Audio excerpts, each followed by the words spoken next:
نحمده ونصلي ونسلم على رسوله الكريم اما بعد فاعوذ باللہ من الشیطان الرجیم بسم اللہ الرحمن الرحیم۔ پروگرام شان رمضان کے ساتھ میں ہوں آپ کا میزبان ڈاکٹر حافظ ریحان مصطفیٰ راٹھور۔ ناظرین کرام، آج ہم غزوہ بدر، یہ وہ معرکہ ہے جو حق اور باطل کے درمیان تاریخ اسلام میں پہلی مرتبہ ہوا اور جس کی وجہ سے اسلام غالب آیا، اور انشاءاللہ العزیز آج اس ٹاپک پہ ہم مزید ڈیبیٹ کریں گے، ڈسکشن کریں گے۔ میرے ساتھ اسٹوڈیو میں موجود ہیں قاری اشفاق صاحب، جو کہ HK اسلامک اکیڈمی سے تعلق رکھتے ہیں، اور قرآن مجید برہان رشید کی تلاوت سے آج کے پروگرام کا آغاز ہوتا ہے۔ قاری قرآن مجید برہان امید کے لیے قاری اشفاق صاحب۔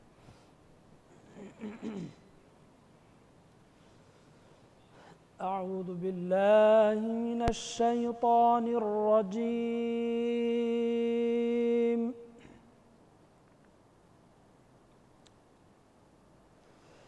بسم اللہ الرحمن الرحیم۔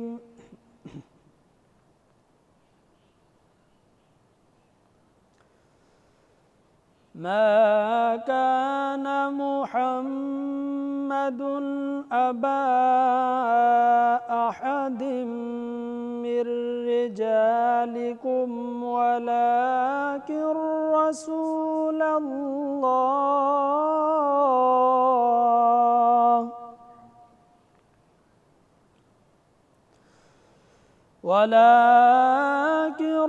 رسول الله وخاتم النبيين،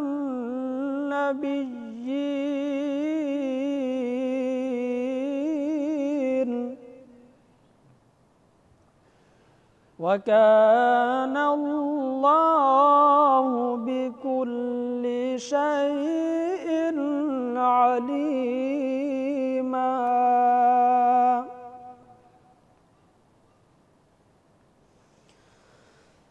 يا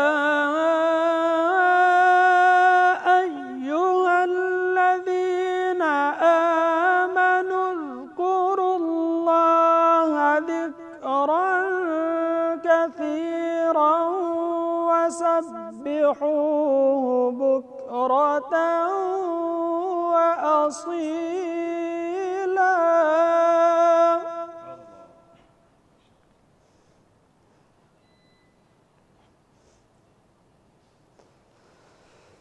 هو الذي يصلي عليكم وملائكته ليخرجكم من الظلمات إلى النور،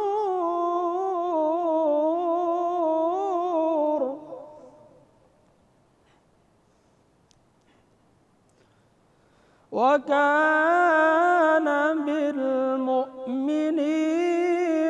رحيما۔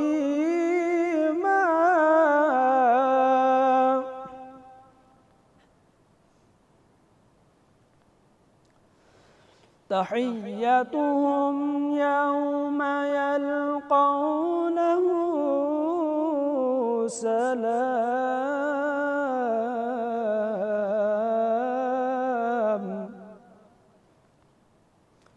وأعد لهم أجرا كريما۔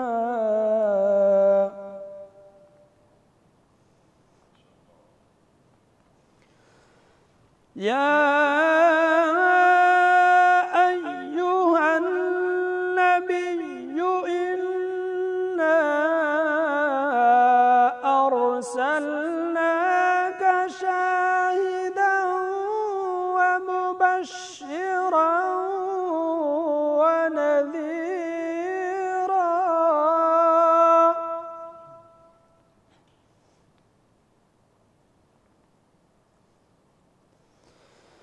وداعيا إلى الله بإذنه وسراجا منيرا وبشر المؤمنين بأن لهم من الله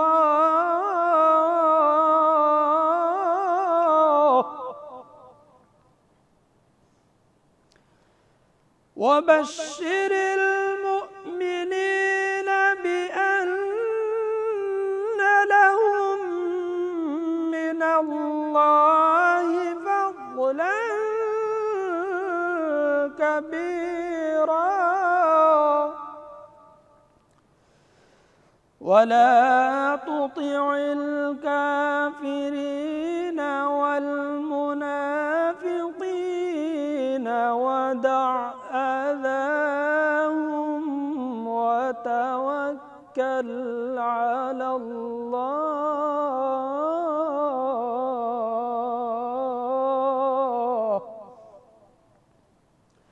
وكفى بالله وكيلا صدق الله العظيم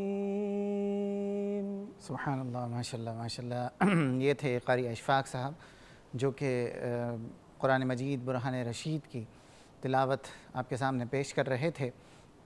ناظرین کرام، آج غزوہ بدر کے حوالے سے ہم گفتگو کر رہے ہیں، اور یہ وہ غزوہ ہے کہ جس میں 313 ایک طرف تھے اور ایک طرف کفار کا لشکر تھا جو ہر طرف سے اسلحہ سے لیس تھا، ہر طرح سے اسلحے سے لیس تھا، اور اس کے ساتھ ساتھ پھر جو 313 تھے ان کے لیے دعائیں مصطفیٰ تھی، اور وہ تاریخی الفاظ سرکار دو عالم صلی اللہ علیہ وسلم کے ملتے ہیں کہ جب آپ نے اللہ رب العزت کی بارگاہ میں اپنے ہاتھ پھیلائے اور یہ دعا کی کہ اللہ آج یہ 313 اگر کامیاب نہیں ہو سکے تو قیامت تک تیرا نام لینے والا اس روئے زمین پر کوئی نہیں ہوگا۔ تو آج غزوہ بدر، لوگ کہتے ہیں کہ جناب مسلمان لڑتے ہیں، اور پاکستان میں بھی جنگ کے اسباب پیدا ہوئے، جنگیں ہوئیں۔ 1965 جب جنگ ہوئی تو کچھ لوگوں نے کہا کہ فلاں نے گانے گائے، فلاں نے وہ نغمے پڑھے جس کی وجہ سے مسلمانوں میں قوت بھر گئی، مسلمان فوج پاکستانی فوج جو ہے اس میں طاقت آ گئی۔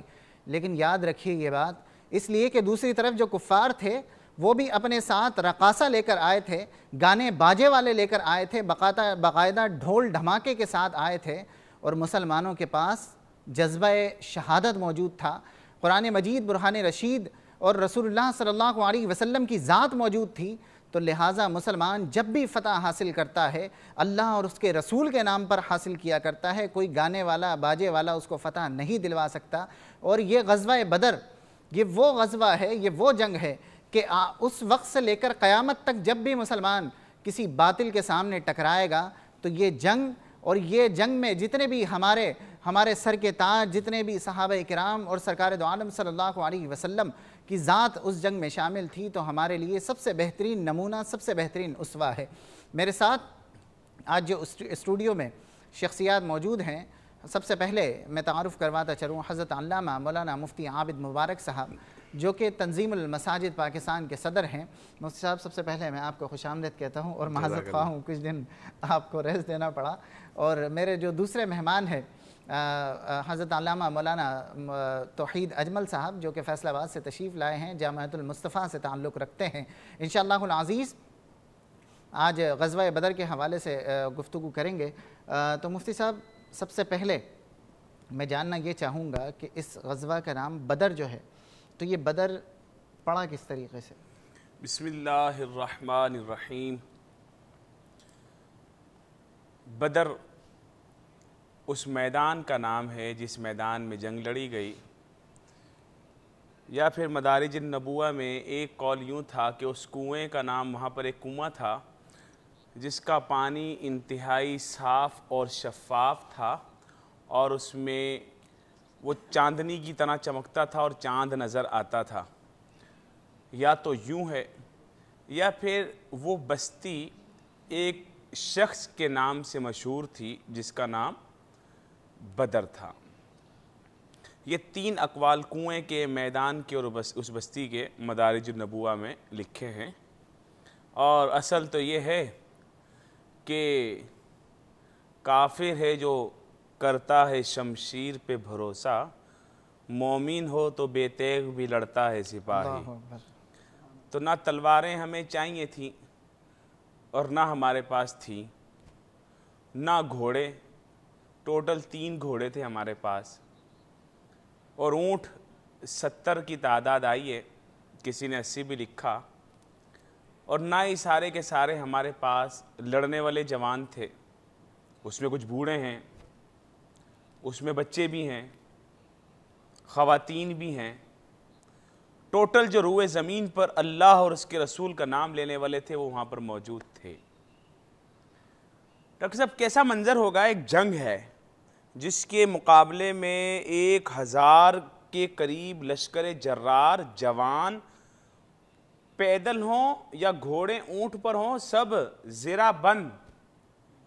ہمارے تو ایک ایک اونٹ پر 3 تھے، اور ان کے 700 اونٹ اور 100 گھوڑے، اور اس کے علاوہ ہر ایک جدید ترین اس وقت کے جو ہتھیار تھے ان سے لیس۔ ہمارے پاس تو تلواریں بھی ٹوٹی ہوئی تھیں۔ تو ایسی کیا چیز تھی جو ہمیں ان سے لڑوا بھی گئی اور ہمیں جتوا بھی گئی؟ وہ کیا چیز تھی؟ اصل میں تو بدر جو ہمیں سبق دیتا ہے نا، وہ یہ سبق دیتا ہے۔ وہ کیا چیز تھی؟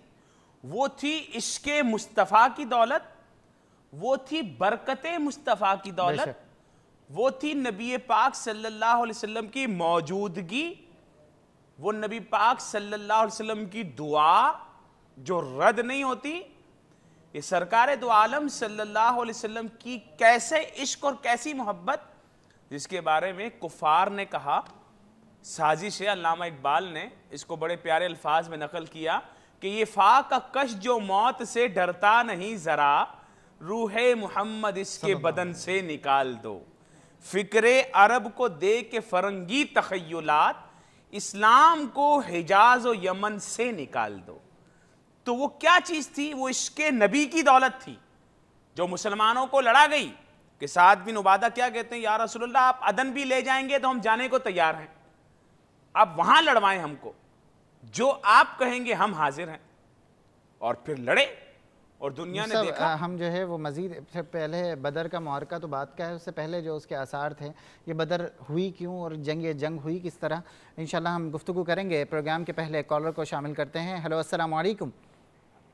ہلو السلام علیکم۔ وعلیکم السلام، کون اور کہاں سے بات کر رہے ہیں؟ میں فہیم بات کر رہا ہوں لاہور سے۔ جی فرمائیے فہیم صاحب۔ بھجن میرا سوال یہ ہے کہ مکہ مکرمہ کے اندر یہ جو تراویح پڑھاتے ہیں، ٹھیک ہے، تو اس کے بعد یہ وطر پڑھاتے ہیں، وطر کے اندر پہلی 2 رکعت کے بعد یہ سلام پھیر دیتے ہیں، ٹھیک ہے، اس کے بعد پھر یہ 1 رکعت پڑھاتے ہیں، پھر رکوع میں جاتے ہیں، رکوع سے اٹھ کر یہ دعا مانگتے ہیں، لیکن یہ پاکستان میں تو ایسا کہیں پر بھی نہیں ہے اور نہ ہم نے کبھی سنا اس بارے میں۔